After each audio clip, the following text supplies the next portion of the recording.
ഇവിടെ എന്തൊക്കെയാ നടക്കണേ? ഖിയാമത്ത് നാളിന്റെ അടയാളങ്ങളിൽ എണ്ണുന്നുണ്ട് പള്ളികളിൽ നിന്ന് ശബ്ദ കോലാഹലങ്ങൾ ഉയരുക എന്നത്. പാർട്ടിയുടെ പേരിൽ, പ്രസ്ഥാനത്തിന്റെ പേരിൽ, ഗ്രൂപ്പുകളുടെ പേരിൽ, കമ്മിറ്റിയുടെ പേരിൽ, കുടുംബമയക്കിന്റെ പേരിൽ, ഒന്നുമല്ല എങ്കിൽ ഉസ്താദുമാരുടെ ഫാൾട്ടിന്റെ പേരിൽ പള്ളിക്കുള്ളിൽ വെച്ച് കച്ചറ കൂടുക എന്ന് പറയുന്നത് എത്രത്തോളം മോശകരമായ ഒരു കാര്യമാണ്. തിരുനബി സല്ലല്ലാഹു അലൈഹി വസല്ലമ തങ്ങൾ പറയുന്നു, ഒരു നാട്ടിൽ അള്ളാഹുവിന് ഏറ്റവും ഇഷ്ടപ്പെടുന്നത് അവന്റെ ഭവനമായ പള്ളികളാണ്.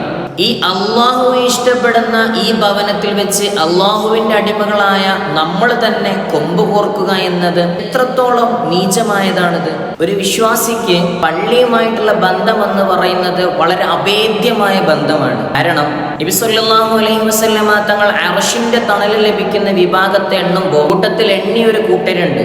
മുഴു സമയവും പള്ളിയുമായിട്ട് ഹൃദയം കണക്റ്റഡ് ആയ ആളുകൾ. പള്ളിയുമായിട്ട് കണക്ട് ചെയ്യുക എന്ന് പറയുമ്പോൾ പള്ളിയുടെ ആദരവും ബഹുമാനവും എല്ലാം കീപ്പ് ചെയ്ത് അവിടെ നിസ്കരിക്കുന്നു, മറ്റു കാര്യങ്ങൾ ചെയ്യുന്നു, അതിനുവേണ്ടി സേവനം ചെയ്യുന്നു, അവിടെ നിന്ന് ശബ്ദങ്ങൾ ഉയർത്താതിരിക്കുന്നു. ഇതല്ല യഥാർത്ഥത്തിൽ കണക്റ്റഡ് ആയ ആള്. ക്ഷമിക്കലും സഹിക്കലുമാണ് ഇസ്ലാമിന്റെ മുഖമുദ്ര.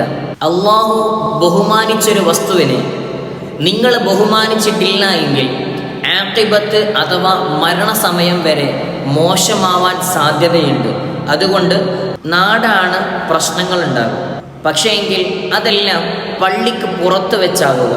ബഹുമാനിക്കേണ്ടതിനെ നിങ്ങൾ ബഹുമാനിച്ചിട്ടില്ല എങ്കിലും നിന്ദിക്കാതിരിക്കുക. അത് നമുക്ക് ക്ഷീണം ചെയ്യും.